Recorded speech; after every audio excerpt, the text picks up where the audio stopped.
Hi guys, here Mike Reese for Martial Arts Chat.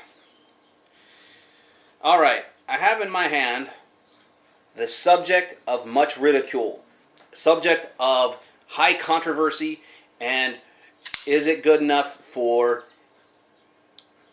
basically what this weapon, tool, whatever you want to call it, how are these best defended against? Are you going to defend against this? I mean, that kind of thing. And the reason why I'm bringing this up, and the reason why I'm coming back on, one, I'm coming back on because some of the people that I've talked to, friends of mine who've watched the show, who've watched my videos, said that they really want me to continue to do it. There's other people who said they want me to continue to do it because it does bring a point of view that other people are not willing to talk about, or they aren't going to speak honestly about. So, I'm coming back to talk about things, and I don't know how many I'm going to do. I'm not going to even promise a regular video because I'm only going to do it when I feel generated to do so. On a group, on one of my groups in Facebook, they're talking about, maybe this wasn't even a group. Maybe this was just brought up by my friend Ferdinand Vargas. And he's a founder of Raven Tactical. I think he brought up a question about knife defense. He brought up a video of knife defense, and he was talking about, it was Tim Larkin's knife defense, where they showed this kind of mugging, this kind of sewing needle type stabbing, and I take away the things from Tim Larkin's target focus training. You got to remember, he is a naval intelligence, and he did work with special operators, and he was part of the SCARS group back in the 90s and stuff like that. He was with Jerry Peterson, and a lot of his ideas are similar to that.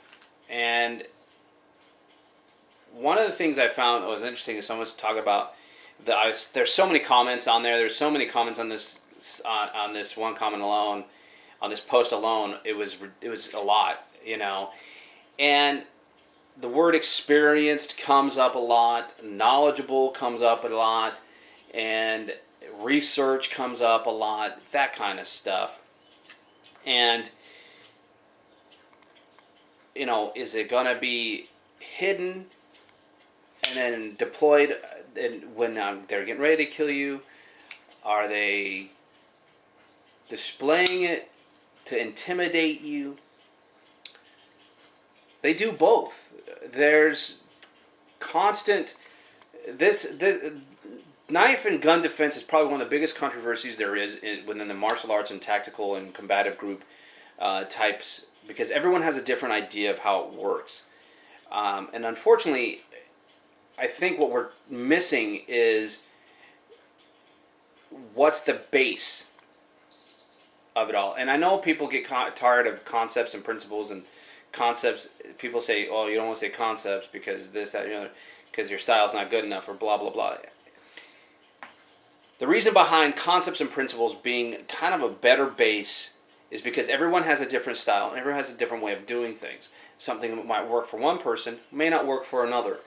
But the concept and principle should probably be in there if you're going to do something correctly.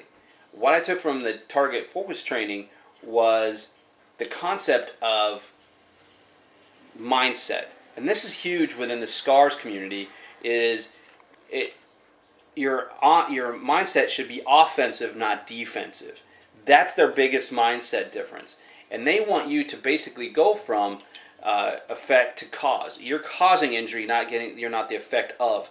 So what they want you to do is look at this and say, that's my knife. If someone's holding a knife, they want you to say, that's my knife, and be ticked off and take your knife back. So basically, they're trying to get your head into the game and not worry so much about this, but worry about this. And this is one of the biggest things they'll tell you is if you shut this down, this becomes inanimate. And this is very true. If I do this, if I open this knife up, and now it's no longer in my hand, is that weapon dangerous if I'm not near it? If it's on the ground? If I'm away from it? I mean, right here, it's still not. This is still not dangerous unless I put my hand on it and drag my hand across it like an idiot. This is not dangerous until I pick this up and I have lethal intent behind it. Okay, the simple fact is this only can be as dangerous as what's in here, the intent behind it, and what you are going to do with it. They're trying to get you to cut through all the BS and not worry so much about what technique to get to this area to shut this down or disarm. They're trying to get you just to have that mindset of shut the person down as fast as possible. Get this person dropped because this person has lethal intent. So you want to make sure this person cannot move at any point in time. You want to immobilize them. You want to neutralize them as quickly as possible and have them on the floor. And so that's the mindset they're trying to give. And then they try to give the concepts and principles of do the attacking.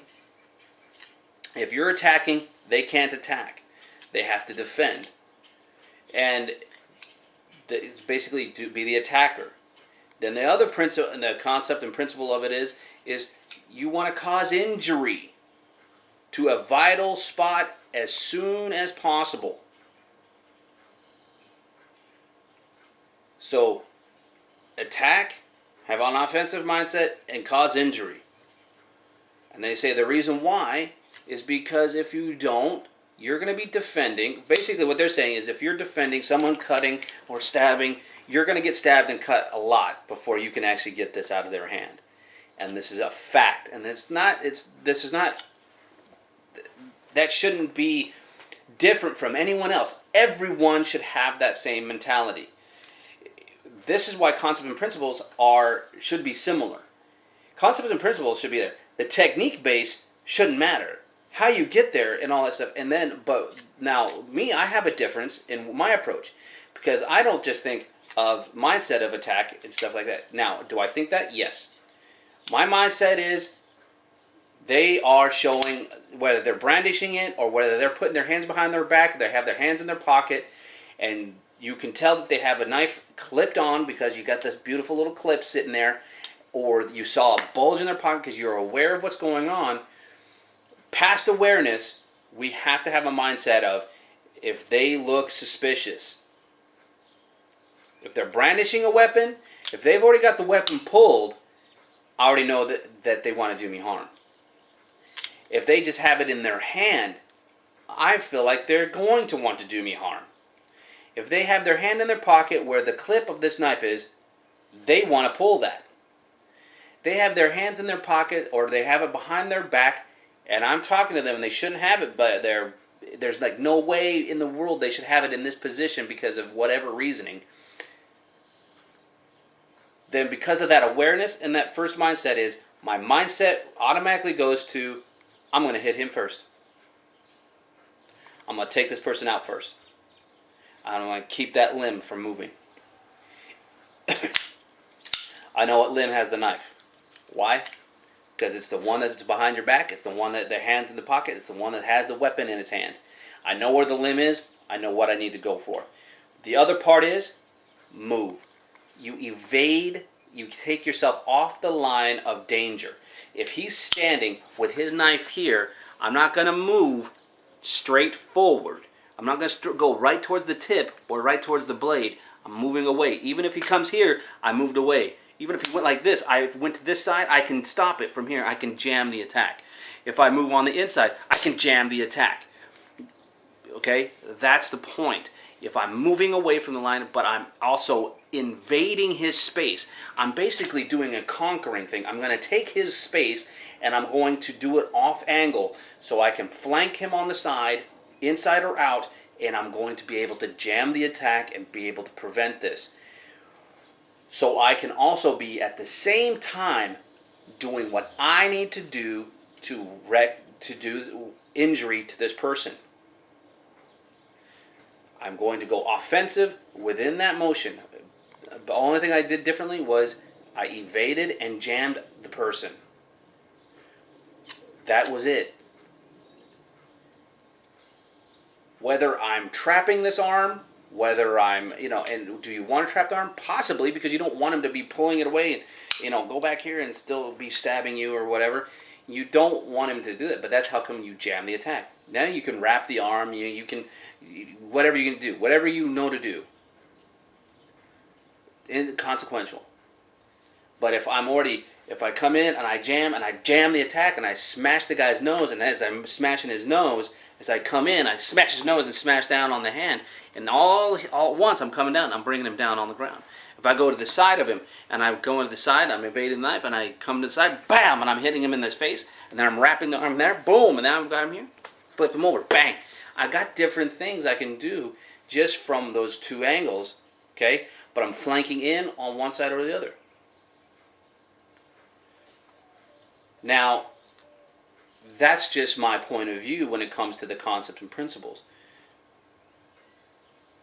You got evasion and jamming, and basically your mindset needs to be offensive, not defensive, and you need to be doing it. Now, can anything else work? Of course it can work. How do you get it to work? That's the difference. Are you applying the causing injury right away? Okay, then you're probably going to work it. Even if you capture both hands, if you're capturing both hands, draw them in, and boom, and you're hitting him, you with a headbutt, knee, whatever it is, it doesn't matter what you're doing. Even if you're coming in, you work it around, you stab him with his own knife, you're doing the same thing. You're still having the offensive mindset. You're still having the causing injury as fast as possible, and also basically the same concept of attack first. Even if it's a counterattack, attack. Have the offensive mindset to attack. The best way, and then this is where it comes down to knowledgeable and experienced and all this stuff, okay? People want to say, well, I'll take an experienced person's like, okay, so you want a guy that's all scarred up, that's been in several knife fights, that just looks like crap because he's barely survived a knife. Rather than a guy that probably has had a knife attack but he's not been cut. Or he was cut but maybe it wasn't very much. Maybe it was just a scratch. Do you see what I mean? I mean, so that maybe needed 2 stitches.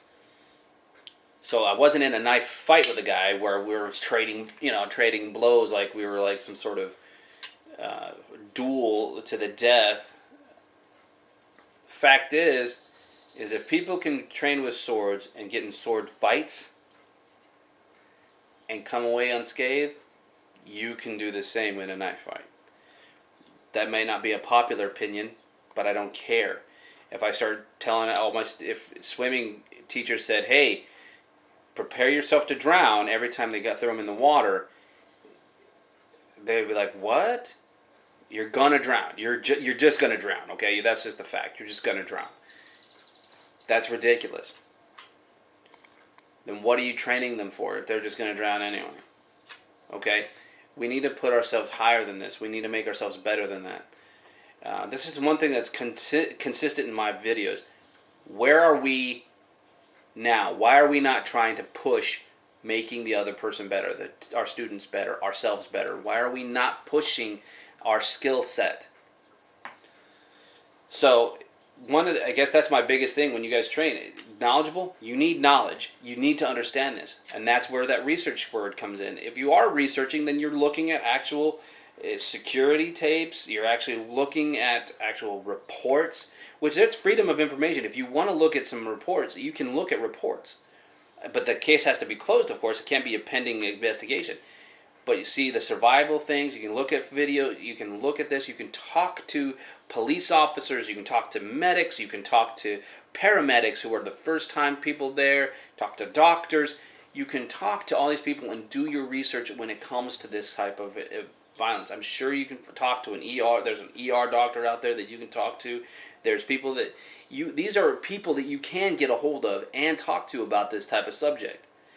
And then the research part of it, that's the research part.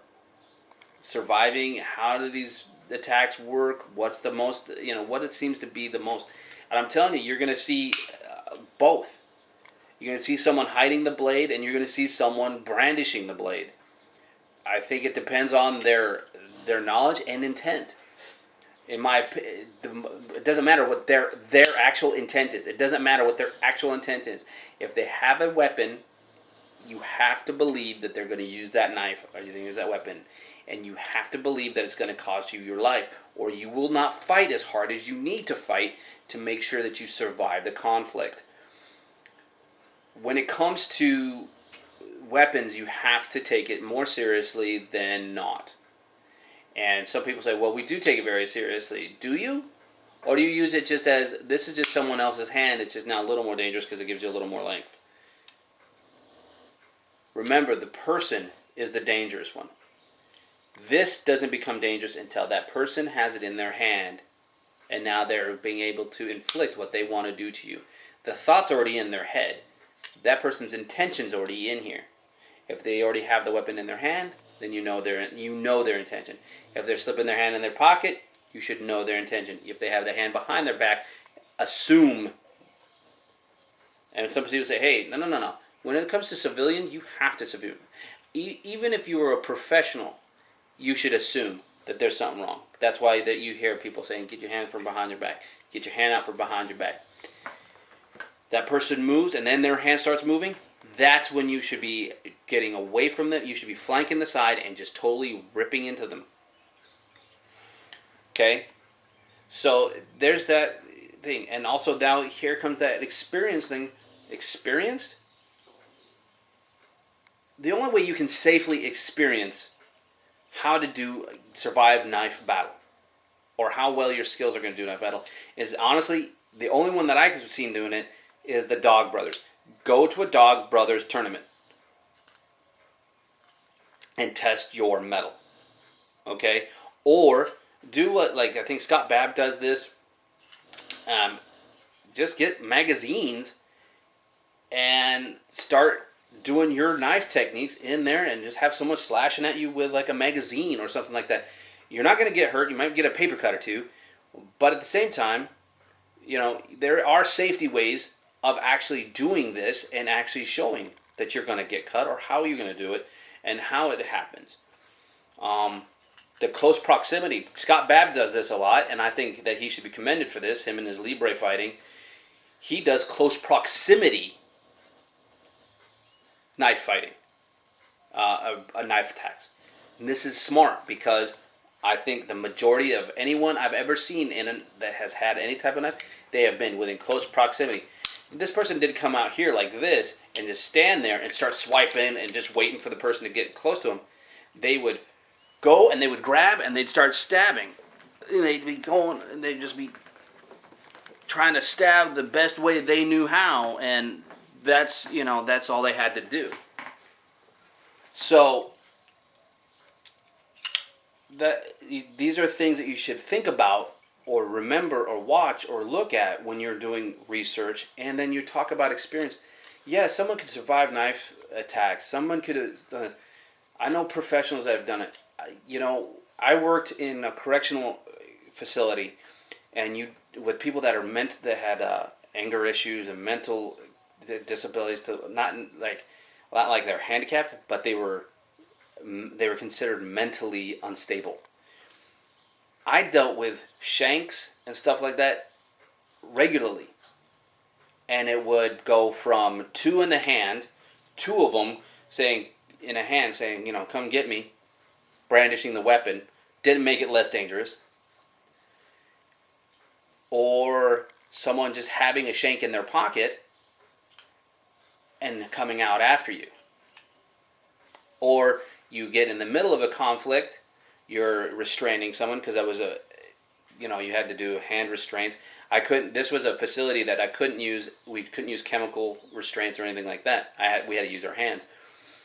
And you had to do hand restraint, and this hand restraint, as soon as you get into a physical conflict, suddenly they're pulling it out of their pocket, a toothbrush that they sharpened down, and they're getting ready to stab you with it, or stab the other staff member with it, and they just kind of, these are things that happen. These are things that did happen more than once. I've had it more than 3 times. Then in my personal life, I've had it happen to me more than 3 times, and that's the whole. That's the thing. Have I had it? Yes. Have I got cut? Sure. Has it been severe? Never. Why? Because of my training, and I knew what I was going to do. Now, these restraints were the hardest ones because the fact that I could not, I couldn't just, boom, just drop them with an elbow or smash their knee. I couldn't cripple them or anything because of the the institution that it was, and because of the billing we had. It was different. So I had to put them down, and without really harming them. So yeah, that was really, really hard to do. And these guys, but on the street, I would finish it really quickly. I'd finish it fast. I'd finish it just because I was hitting the vital points as soon as possible. And I'm not doing it with light gloves, and I'm not doing it before this. And if this guy had his hand in his pocket or behind his back, I'm moving before he is. And the reason why? Because I already know. If you're knowledgeable, you know what to do. If you're knowledgeable, you know what to be aware of, see, and look at. That'll help you survive your experience. This will help you not get hurt so bad in your experience. You can be experienced and not be a failure. Okay? So that's just the facts. So take this for what it is. If you guys want to talk about knives, let's talk about it. But let's be smart about it, and let's not just throw BS out there. If you've never had, and don't come on here, and I'll know if you're lying anyway. If you're out there and you're talking up a bunch of trash, I'll know if you're lying. So don't just talk about whatever. Don't just shoot your mouth off because you think you want to be cool. A lot of people won't believe you. So here it is. Just throw this out there. Let's talk knives. Let's talk a little more about the martial arts community and what concepts and principles do you think we should be using. Technique aside, concepts and principles, what do you think are the best? But let's keep talking about martial arts, and let's remember to continue to keep it truthful. Late.